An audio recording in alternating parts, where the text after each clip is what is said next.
moi, je vais vous présenter, on va dire, un petit peu la base de ce qu'est un système d'acquisition dynamique. Je vais dire SAD, garder mon souffle. C'est pas forcément la partie la plus fun, j'en ai conscience, mais néanmoins elle est nécessaire et fondamentale en fait pour comprendre vraiment qu'est-ce que le SAD, de quoi on parle et par la suite en fait comment on le met en œuvre en fait. Alors si on commence par définir ce que le SAD en fait, il fait partie de la famille des techniques d'achat qui sont définies par le code de la commande publique. Vous pouvez voir ici apparaître du coup les 6 techniques d'achat qui sont répertoriées dans le code et plus spécifiquement en fait le système d'acquisition dynamique qui est défini au point 4 de l'article L2125-1 du code de la commande publique. Donc comment on peut définir très simplement le SAD?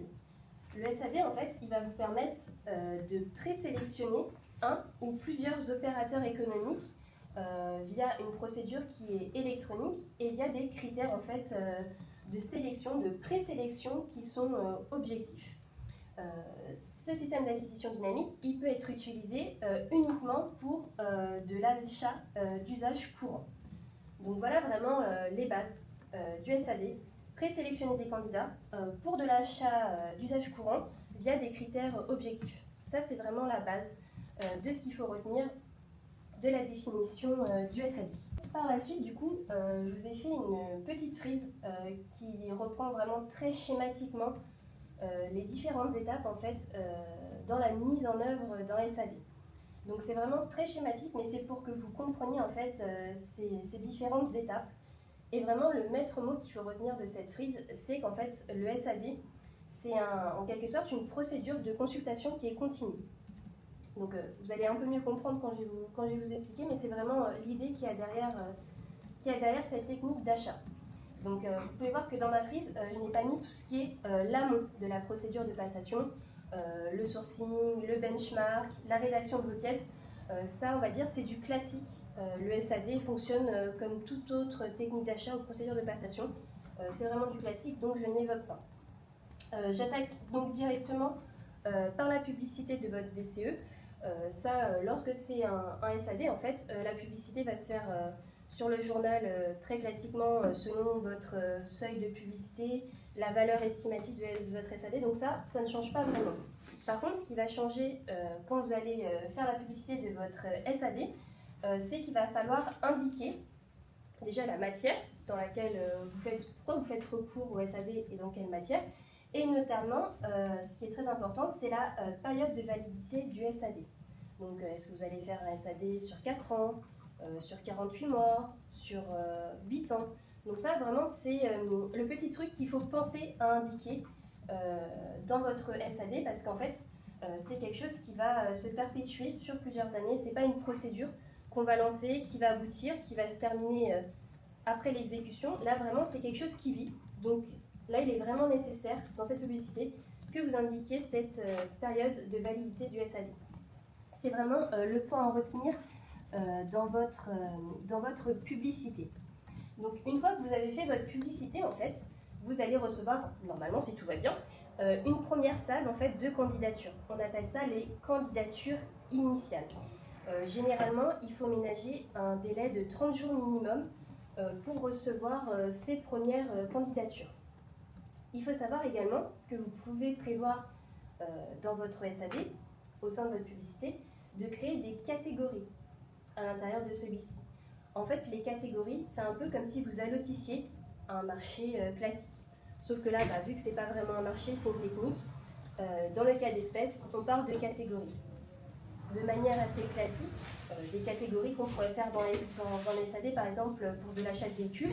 Une catégorie pour les véhicules de plus de 35 tonnes, de moins de 35 tonnes, pour les véhicules hybrides, électriques, thermiques. Donc voilà, c'est des catégories qu'on pourrait créer, en fait, pour préciser un petit peu plus les candidats qui vont pouvoir venir répondre à votre besoin dans les meilleures conditions.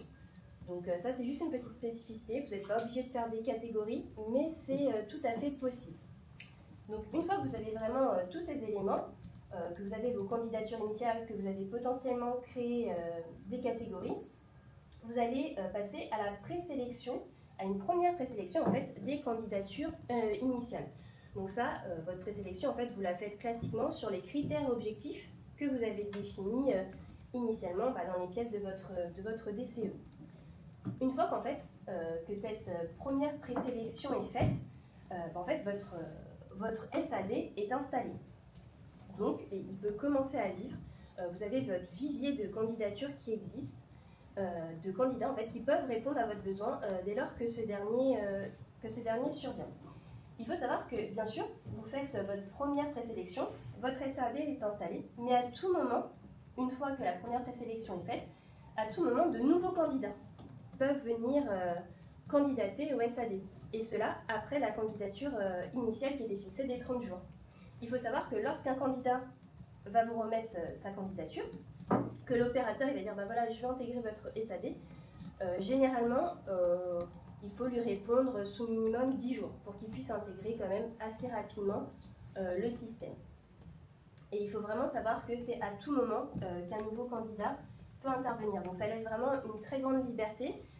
Vous, en tant qu'acheteur, ça vous permet également en fait d'avoir toujours un vivier de candidats et qui se renouvellent, qui viennent peut-être de jeunes startups, des entreprises innovantes ou même potentiellement des opérateurs qui existaient déjà sur le marché mais qui n'avaient pas connaissance de votre SAD. Donc voilà, ça permet, du coup le nom de SAD dynamique, en fait c'est ça en fait. C'est toujours qu'il y ait potentiellement de nouveaux candidats qui interviennent dans votre système. Donc voilà, et ces candidats qui arrivent après la phase de candidature initiale, ils sont des candidats au même titre que les premiers qui ont postulé en fait à votre SAD. Une fois qu'ils intègrent le SAD, tout le monde est sur un même pied d'égalité. Excusez-moi, j'ai juste une question. Pour les candidats, donc les candidatures initiales, oui. Donc il y a un rapport d'analyse. Oui. Et à chaque fois qu'un candidat rentre dans le SAD, on fait aussi une analyse. Oui, il faut analyser sur les critères que vous avez établis, les mêmes critères qui sont à l'origine de votre SAD. Donc il nous remet une réponse avec toutes les demandes, les mêmes demandes initiales qu'on avait voilà, c'est ça. Au début. Donc, il vous remet, quand il nous sollicite, c'est par mail ou par Maximilien? Oui, voilà, généralement il passe par la plateforme. Et il télécharge le DCE? C'est ça, il télécharge le DCE. Il voit les critères que vous avez établis et ils peuvent y répondre et du coup se proposer leur candidature pour intégrer le SAD. Bien sûr, s'il y a déjà des marchés qui ont été lancés avant, eux, ils ne les auront pas fait. Oui. Voilà. Mais par contre, oui, s'ils intègrent le SAD, ils participeront au futur marché que vous allez lancer via ce système. Et j'ai juste une petite question. Pour les montants annoncés, donc on fait un montant global pour l'ensemble du SAD ou est-ce qu'on fait des montants par marché spécifique? Est-ce qu'on est obligé de donner les montants à l'avance? Alors, en fait, ce qui est un peu compliqué dans le SAD, c'est qu'on a le code qui dit des choses, mais après, on n'a pas vraiment de jurisprudence. Parce que très peu d'acheteurs en font. Donc, il n'est pas vraiment dit explicitement qu'il faut mettre un montant, en fait. Et ce qui est un peu compliqué dans la pratique, en fait, c'est que ils disent pas qu'on peut mettre un montant, donc vous pouvez très bien le mettre en tant qu'acheteur, décider d'en mettre un, comme décider de ne pas en mettre. Mais ce qui est compliqué, c'est vu que c'est quelque chose qui peut être fait sur une plus ou moins longue durée, en fait. Le piège, c'est que si vous mettez un montant, vous pouvez vous enfermer dans quelque chose. Si votre SAD il a encore 3 ans à couvrir, mais vous avez déjà atteint un montant maximum, vous êtes bloqué, vous avez un système que vous ne pouvez plus réellement utiliser, sauf à faire un avis modificatif parce que vous modifiez substantiellement en fait, votre système. Donc c'est vrai que c'est pour ça que c'est un petit qu'il faut vraiment bien calibrer.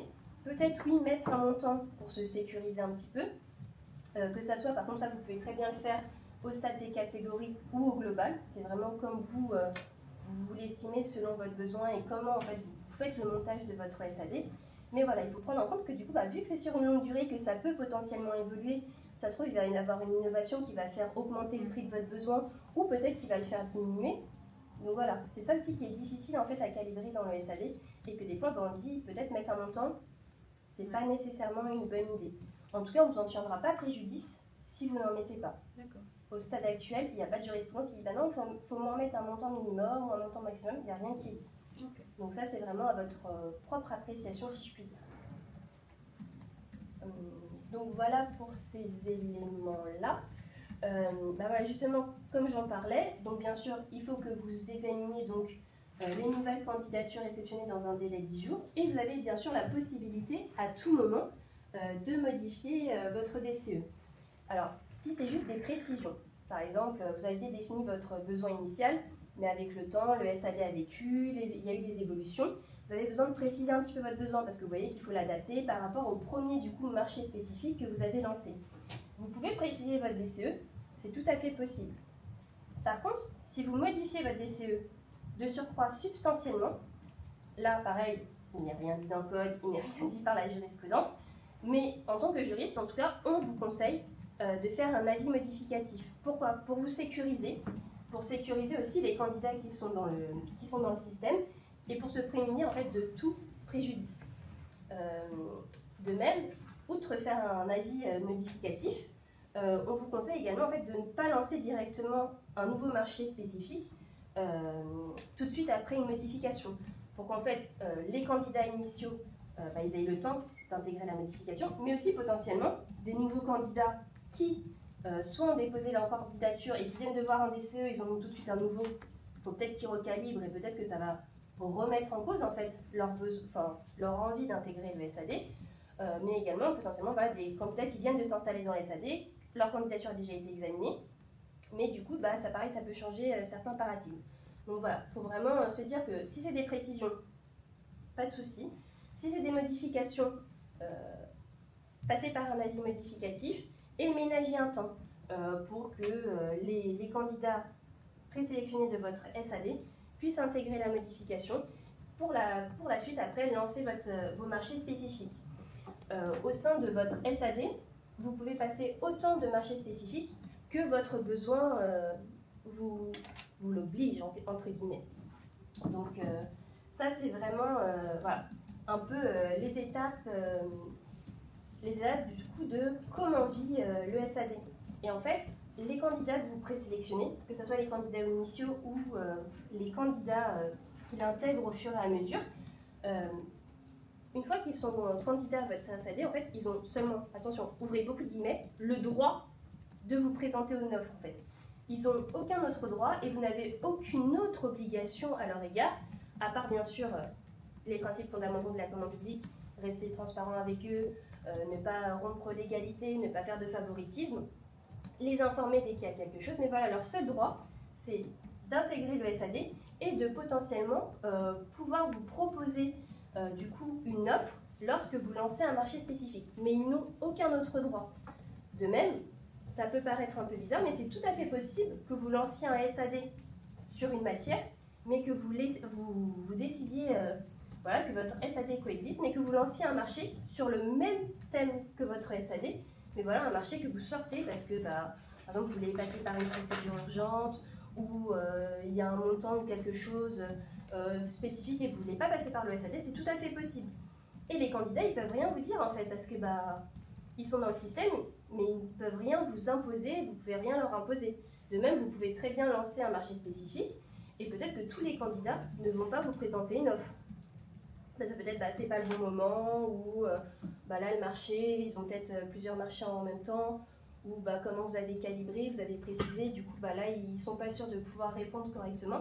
Donc voilà, c'est très souple pour vous, c'est très souple pour eux, et du coup il faut aussi en tenir compte. C'est vraiment de la souplesse pour les deux parties. C'est vraiment, ils ont juste le droit d'être dans le système, d'être informés quand vous envoyez un marché spécifique pour pouvoir présenter une offre. Mais sinon, il n'y a aucun autre droit, en fait, à part celui-là.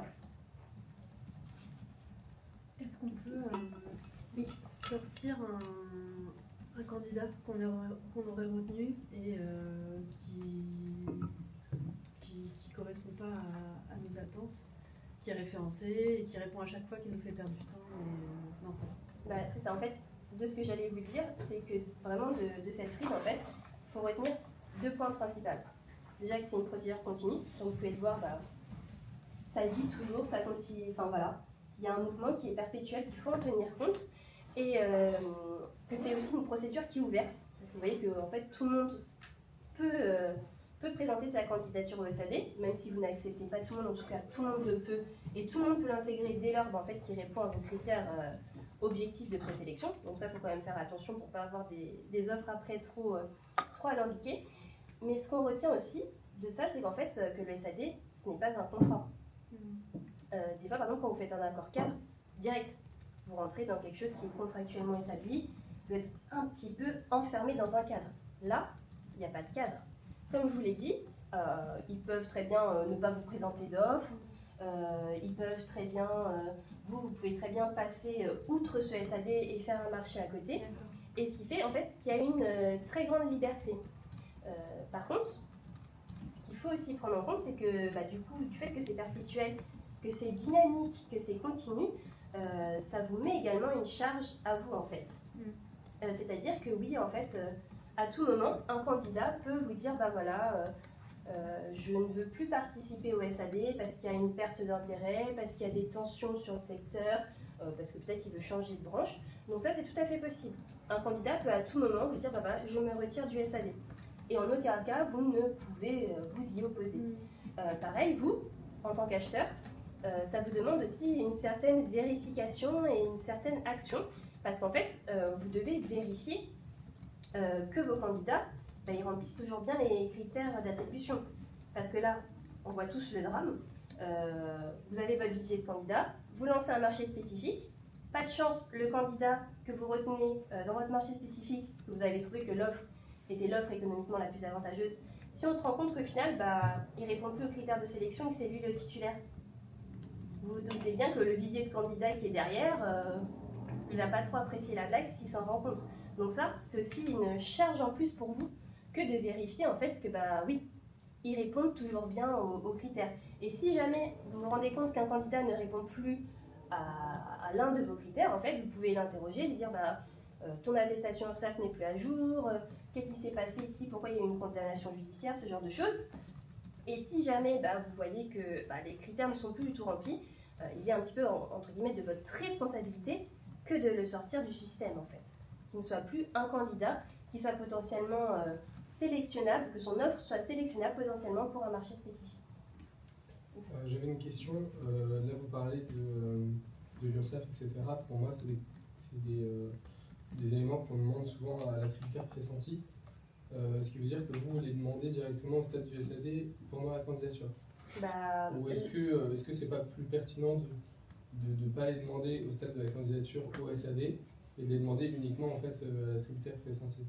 Là, en fait, ça serait plus pertinent de le demander là parce que potentiellement, vous allez avoir des candidats là que vous savez qu'ils ne vont pas aboutir en fait. Alors que si vous les demandez là, vous faites déjà un tri où vraiment vous savez que ceux qui coexistent là, ils sont vraiment, c'est des candidats qui sont sûrs sur les titulaires que vous allez faire. Parce qu'il faut vous dire, vous pouvez très bien avoir 100 candidats, comme une centaine, et examiner 100 offres, ou si tout le monde ne répond pas à 70 offres, ça peut être quand même quelque chose de conséquent aussi pour vous.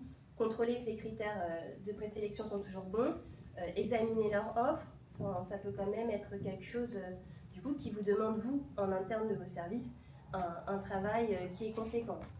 Donc voilà, c'est pour ça que nous, oui, là on vous conseille en fait de le faire dès le début pour être sûr que le vivier de candidats que vous avez soit vraiment au clair avec, pour devenir de potentiels titulaires de vos marchés spécifiques. Et admettons, excusez-moi, j'ai un accord cadre, un marché subséquent multi-attributaire avec un besoin, et je veux faire à côté un SAD avec ce même besoin. C'est possible? Oui. Pour avoir plus de... Oui, c'est tout à fait possible. C'est pour ça que je vous disais vraiment, le seul droit qu'ils ont, c'est d'être dans ce système et de connaître en fait les offres que vous avez lancées. Mais vous n'avez pas vraiment d'obligation à leur égard et vous pouvez très bien passer par un autre type de marché, un accord cadre ou un MAPA, si c'est un besoin d'un moindre montant, vous pouvez très bien passer via une autre procédure en fait. Il n'y a rien qui vous lie à eux. En tout cas, à l'état de la jurisprudence et de ce qui est dit dans les textes, il n'y a rien qui vous contraint dans ce sens-là en fait. C'est trop bien, je savais pas ça. Ouais. C'est vrai que le SAD, il y a des petites zones d'ombre. On est toujours très prudent. Parce que, très peu l'utilisent. À part ce qu'il y a dans les textes et ce qu'on commence à voir un petit peu émerger dans la pratique, c'est ça. Après, on va dire, en tout cas, nous en tant que juriste, on est toujours, on dit on peut faire ci, on peut faire ça, on vous informe des choses, comme quand je disais, vous pouvez mettre un montant, mais si vous mettez un montant, potentiellement, vous allez vous limiter sur ci, sur ça, Après, c'est des choses quand on en a conscience, on accepte le risque, on accepte que potentiellement on sera limité sur certains éléments, mais voilà, c'est vraiment sur ces points-là, en fait, qu'il faut transiger, qu'il faut prendre des décisions et après, voilà, adapter voilà, selon votre besoin et selon aussi, des fois, le secteur dans lequel joue votre SAD. Et donc, on peut voir que dernière petite flèche, c'est que le SAD voilà, demeure libre, gratuit et complet tout au long de sa durée de validité. Ça, c'est parce que de nouveaux opérateurs économiques qui seront potentiellement présélectionnables, en fait, peuvent à tout moment de votre SAD candidater. Peut-être que le dernier mois de vie de votre SAD, il y a un candidat qui va demander à l'intégrer. Et il le peut tout à fait, vous ne pouvez pas lui refuser. Ça tant que le SAD il dure, de nouveaux candidats peuvent arriver. Donc quand on a nos marchés spécifiques, on a le droit de réaliser un autre marché spécifique pendant le SAD ou pas du tout? Il faut les déterminer à l'avance. Vous pouvez très bien lancer 2 marchés spécifiques en même temps. Hein. Mais est-ce qu'on peut en rajouter un après? Oui, vous n'êtes pas obligé de lancer qu'un marché spécifique. Non, mais je veux dire, j'ai plusieurs marchés spécifiques, je sais pas, j'en ai 5, 6, et je me rends compte que j'ai un nouveau besoin dans le même thème que mon SAD. Je peux l'ajouter en plus, même si c'est après? Oui, vous pouvez. C'est la souplesse qu'offre le SAD, en fait, c'est c'est de la souplesse et s'adapter rapidement, en fait, à votre besoin. Vraiment, le but des techniques d'achat, c'est de gagner du temps, en fait. Cette famille d'achat, cette famille de techniques, c'est vraiment ce but-là. Et le SAD, c'est vraiment simplifier tout, en fait. Vous avez déjà votre présélection, donc normalement, c'est relativement rapide et relativement souple, en fait. Donc, voilà pour ça. J'ai une question. D'après l'expérience que vous avez des mises en œuvre du SAD en France, sur les critères de sélection des offres, du coup, qu'est-ce qu'on rencontre le plus? Est-ce que c'est uniquement encore aujourd'hui le critère du prix? Ou est-ce qu'il y a des critères de valeur technique ou d'autres critères qui rentrent en ligne de compte pour sélectionner les offres sur les candidats qui auront été retenus? Je vois qu'Anaël pince des lèvres, mais on sait bien. Mais on sait bien que maintenant le critère du prix, c'est plus celui qui va être à l'ordre du jour, surtout au vu des échéances d'août 2026. Donc voilà, c'est vrai que le critère du prix, bien sûr, il a un certain poids, mais c'est pas forcément celui qu'il faut mettre en avant en fait. Se baser plutôt sur de la technique, sur du qualitatif, et essayer peut-être aussi de jouer, parce que là vous avez votre vivier de candidats, vous dites j'ai rien à perdre. C'est vrai que quand vous lancez un marché comme ça, vous pouvez vous dire potentiellement il va être infructueux ou je vais avoir aucune réponse. Enfin, il y a plein de possibilités. Alors que là vous vous dites il y a quand même un vivier de candidats, normalement ils sont à peu près informés de ce que je fais, des besoins, parce que vous pouvez déjà en fait ici établir un peu un cahier des charges type. Et au moment en fait, où vous lancez votre marché spécifique, vous faites un second cahier des charges plus précis, où vous modifiez votre DCE, où vous précisez votre besoin parce qu'il évolue dans le temps en fait. Ça c'est tout à fait possible. Donc normalement, ces candidats, ils sont déjà un petit peu informés de votre vision des choses. Est-ce que vous mettez beaucoup de clauses? Est-ce que vous êtes plus sur la technique? Ou est-ce que vous mettez vraiment en avant le prix? C'est sûr que vous allez prendre le moins cher, mais c'est vrai que c'est pas nécessairement celui qu'il faut mettre en avant. Le SAD, c'est un système dans lequel les mêmes obligations s'imposent en fait. On essaye d'être vertueux socialement, environnementalement, et on essaye de pas forcément favoriser le prix, même si bien sûr ça a un impact, si on en a conscience en fait dans la pratique, le prix a un impact, mais voilà, il faut quand même essayer de rester vertueux, surtout quand vous faites des SAD qui potentiellement peuvent avoir un certain montant au fil du temps. Parce que si vous faites un SAD sur 5 ans et que vous lancez régulièrement des marchés spécifiques, les montants peuvent vite augmenter en fait. Donc ça, il faut aussi en prendre conscience et faire attention. Merci. Oui. Je rebondis sur ce qui a été dit. On parlait des critères de sélection des offres. Et j'ai peut-être raté au début, je ne sais pas si vous avez dit que c'était mieux de le mettre directement au stade du SAD ou uniquement dans les marchés spécifiques. Mais en fait, si je ne me trompe pas, le critère de sélection des offres, des marchés spécifiques, on n'est pas obligé de les mettre directement au stade du SAD. Vous n'êtes pas obligé de les mettre, non, vous pouvez, du coup si vous faites un peu un cahier des charges général, vous pouvez déjà mettre pour qu'ils sachent à peu près s'aiguiller, potentiellement ce que vous allez demander, surtout si vous faites des catégories, ou par exemple entre des véhicules de plus de 35 tonnes et de moins de 35 tonnes, normalement il y a quand même des différences. Donc là vous pouvez faire, voyez, un petit peu deux parties dans votre cahier des charges, justement pour qu'ils sachent déjà un peu près les critères que vous allez mettre pour sélectionner les offres. Mais après oui, c'est sûr que vous allez davantage les développer, davantage peut-être spécifier quel critère va avoir plus de points ou va être avoir un pourcentage d'avantage conséquent. Donc c'est vraiment ces éléments-là. Mais oui, vous pouvez très bien le faire dans un second temps. Ça, c'est pas du tout Parce qu'en fait, on peut bloquant. avoir un DCE pour le SAD et ensuite des DCE pour chacun des marchés C'est spécifiques. ça, oui. Peut-être basé sur des modèles types qu'on va créer. C'est ça, oui. nous, en Généralement, amont. là, on dit que c'est vraiment un DCE type, un DCE Ok. voilà, de base. Et après, c'est pour ça que là, j'ai mis en fait juste avant le marché spécifique qu'on peut modifier le DCE. Oui, c'est des modifications substantielles qui potentiellement va, par exemple, toucher les critères de présélection de vos candidats. Là, oui, il vaut mieux faire un avis modificatif. Mais si c'est que des précisions pour lancer vos marchés spécifiques, ce genre de choses, dire en fait, maintenant, il y a l'hydrogène qui s'est développé dans les véhicules. Peut-être que en fait, je veux aussi des véhicules hydrogène. Vous pouvez peut-être le rajouter aussi, vous voyez. C'est des éléments Moi, que je vous allez pensais adapter. vraiment à deux DCE différents.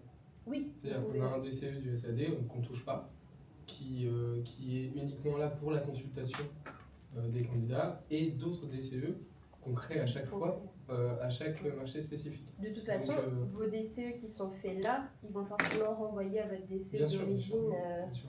de votre. Donc, soit oui, vous prenez ce DCE là que vous agrémentez, soit vous renvoyez au dossier, Ouais, pour alléger les pièces que vous envoyez. Ça soulève d'autres interrogations de votre part. Ouais, du coup, quand on compare avec l'autre technique d'achat qui est l'accord cadre à marché subséquent, la grande différence que moi je vois, c'est que en fait, ça permet d'introduire de nouveaux candidats, alors que sur l'accord cadre à marché subséquent, les candidats, une fois qu'ils sont présélectionnés, c'est sur toute la durée de vie de l'accord cadre mère. C'est ça. Alors que là, ça permet d'introduire de nouveaux candidats. C'est ça, exactement. C'est là C'est vraiment. la différence, parce qu'après, en termes de complexité de procédure, c'est globalement la même Oui, chose. c'est globalement la même idée. Là, C'est la même idée, ouais. voilà, Là, l'idée, c'est vraiment les nouveaux candidats, voilà, c'est vrai, ça, c'était c'est qu'ils ne sont pas dans une situation contractuelle. On pourrait dire limite qu'ils sont dans une situation réglementaire où ils ont juste le droit de participer à votre SAD. Mais c'est vrai que voilà, à tout moment, alors que quand vous êtes dans votre accord cadre, Oui, il est figé dès le départ. voilà, le cadre est déjà mis. Là, le cadre, il est très mouvant. Essayer d'avoir plus de 4 ans. De pouvoir créer quelque chose qui dépasse les 4 ans aussi. Oui, oui, oui. Parce que les accords cadres, ils sont limités à 4 ans, alors que les SAD, il n'y a pas de durée limitée dans les. Le risque, c'est que s'il répond au marché, dans un accord cadre, le marché subséquent, il va être obligé d'exécuter la prestation. Il ne peut pas sortir comme ça. Oui, on peut pas. L'accord cadre, vu que c'est un petit peu figé. Mais là, par contre, dans le marché spécifique, quand on va nommer un titulaire, il va avoir les mêmes obligations que. Oui, après, oui, accord cadre. une On est fois, d'accord, il peut pas Une fois que votre marché spécifique est fait, que vous avez votre titulaire, là par contre, oui, vous êtes contractuellement lié. Normalement, si tout se passe bien, vous avez un acte d'engagement signé, vous avez tout qui est établi. Hein. Là, on revient un peu à une procédure classique. En fait, ici, on revient un peu à une procédure classique, sauf que toute la partie candidature, vous l'avez déjà faite. En fait, vous êtes vraiment juste à l'analyse de vos offres. Mais après, oui, par contre, là, ça reprend un cours d'exécution classique d'un marché, en fait. Peu importe la manière dont il est passé. Mais justement, on comparait un petit peu le SAD par rapport aux autres techniques d'achat et on va voir un petit peu en le mettant en miroir quelle est la différence. Donc déjà c'est que le SAD, comme vous avez vu, c'est une procédure qui est ouverte, alors que l'accord cadre, comme monsieur le disait, c'est une procédure qui est close en fait, que ça soit aussi bien dans le vivier de candidats que vous avez que dans le cadre. Vous ne pouvez plus vraiment le faire évoluer comme vous voulez. Alors que le SAD, des candidats peuvent venir, peuvent partir. Vous pouvez modifier assez simplement son contenu. Donc voilà, c'est vraiment ce qui le met en opposition avec l'accord cadre. Outre que c'est une procédure ouverte, le SAD il permet vraiment de présélectionner des candidats. Contrairement du coup aux techniques du concours, du catalogue électronique et de l'enchère électronique, où là, vous référencez et vous présélectionnez des offres. Donc là, c'est pas vraiment le même thème que vous recherchez, mais voilà, là vous avez votre vivier de candidats et là vous avez votre vivier d'offres. Donc ça, c'est vraiment les différences qu'ils ont sur ces deux points-là. Et donc, la dernière technique d'achat qui nous manque, c'est le système de qualification. Et donc, on peut le mettre un petit peu en opposition avec le SAD, c'est parce que le SAD, il ne concerne que les achats d'usage courant. Alors que le système de qualification, déjà, il est ouvert seulement pour les entités adjudicatrices. Donc, pas un grand nombre d'acheteurs, et il concerne potentiellement d'autres matières que l'achat d'usage courant. Donc il a quelque chose qui est beaucoup plus ouvert, mais par contre du coup il est plus ouvert, le système de qualification, mais du coup vous devez refaire une sélection de vos candidats. Donc est-ce qu'on gagne finalement du temps ou pas? Voilà. Ça, c'est un petit peu les avantages et les inconvénients, sachant que pour le SAD, les achats d'usage courant, vous pouvez les faire en matière de travaux, de fournitures et de services.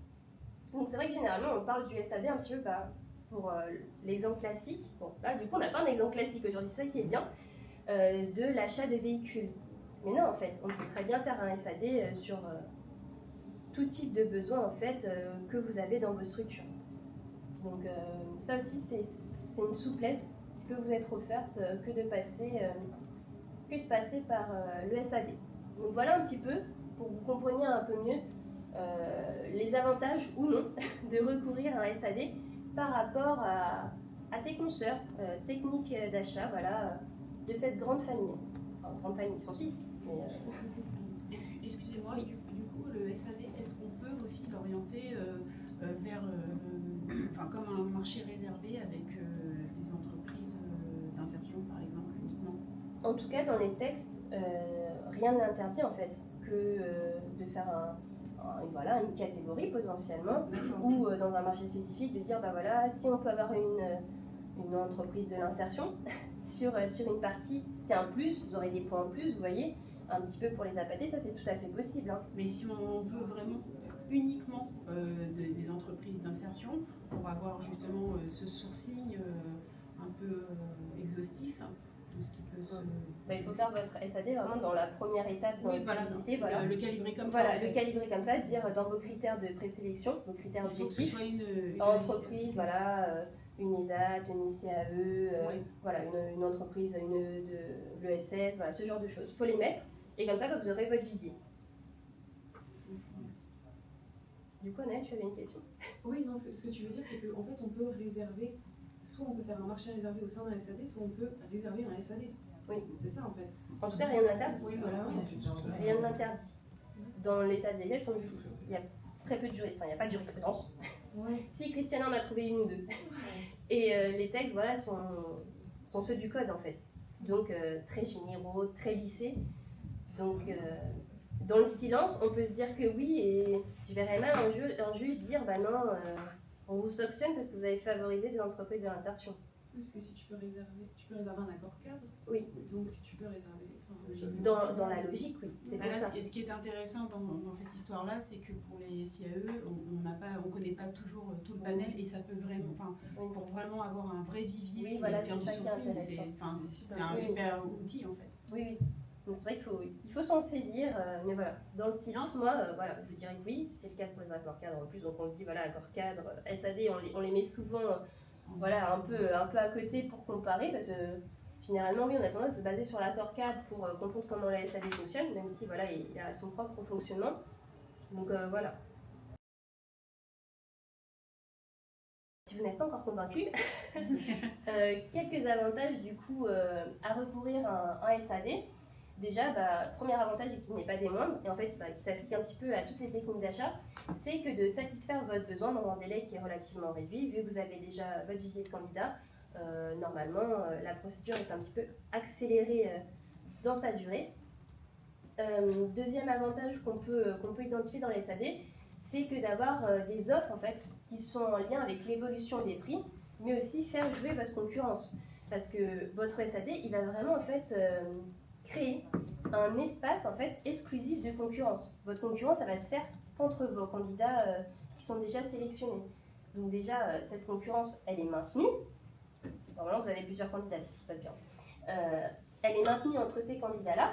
Et normalement, voilà, s'il y a des évolutions des prix aussi bien à la hausse qu'à la baisse, vous devriez en bénéficier. Si vos candidats, voilà, vous devez en bénéficier. Donc ça, c'est pas mal aussi pour vous que de se tenir voilà, toujours à jour, toujours voilà, être au cœur voilà, des réalités du marché. Ça, c'est très important et le SAD vous permet ça en fait. Autre point qui était important et que notamment Madame évoquait, c'est que ça sécurise vos approvisionnements en fait, parce que vous savez déjà que vous avez des candidats qui peuvent potentiellement répondre à votre besoin Et à tout moment, en fait, vous pouvez intégrer de nouveaux opérateurs ou en faire sortir, mais vous avez vraiment, vous savez que normalement, à part si vous calibrez mal votre marché spécifique, mais normalement, il y aura toujours un candidat présélectionné qui va répondre. Donc ça, c'est vraiment aussi rassurant quelque part pour vous en tant qu'acheteur, que de vous dire que vous n'allez pas potentiellement travailler sur une procédure durant 6 mois qui va aboutir à rien du tout, que votre direction ne va pas être contente et que vous allez devoir tout recommencer. Donc ça aussi, c'est quelque chose qui est sécurisant et qui permet aussi une certaine stabilité en fait dans la bonne marche de vos structures. Quatrième avantage qu'on peut identifier par rapport au SAD, c'est que ça garantit des offres qui sont qualitatives, qui intègrent du coup l'innovation, des gammes de produits améliorées. Et ça, en fait, c'est tout au long de la durée de vie du SAD. Normalement, vous devez bénéficier des avantages qui se font sur le thème, sur la matière en fait, de votre SAD, parce que justement, rien n'est clos, rien n'est figé, il est toujours en mouvement. Et du coup, autre grand avantage, c'est qu'il est flexible. Vous pouvez vraiment le moduler, l'adapter selon votre propre besoin, selon la réalité du marché et selon le contexte au moment où vous lancez votre marché spécifique. Donc ça, c'est vraiment les grands avantages qui se rejoignent un petit peu tous au final du SAD, mais vraiment quand on demande à des acheteurs pourquoi ils font un SAD, vous avez forcément au moins trois de ces avantages-là qui ressortent. C'est vraiment les points cruciaux qui font balancer la balance, pencher la balance vers l'usage d'un SAD plutôt que vers l'utilisation d'une autre technique. Du coup, vous vous doutez bien que s'il y a des avantages, il y a quand même quelques inconvénients. Il y en a moins, mais il y en a quand même. Comme je vous l'ai évoqué, il y a une certaine incertitude sur son application, très peu de jurisprudence parce que très peu d'acheteurs l'utilisent. Et on a en réalité que ce qui est dit par le code de la commande publique. On a très peu de textes aussi à côté qui évoquent son application. Donc voilà, ça peut créer quelquefois quelques risques, quelques tensions. Après il y a des risques qui sont plus ou moins mesurés. On sait que qu'on soit sanctionné par un juge parce qu'on réserve un marché à des entreprises de l'insertion, ça semblerait quand même gros. Après il faut mesurer les risques. Mais il faut se dire que oui, il y a une incertitude qui existe parce qu'il y a très peu de jurisprudence dessus. Après, il y a un risque de surcharge et cet inconvénient-là va un petit peu avec le troisième, qui est celui de la nécessité d'un suivi continu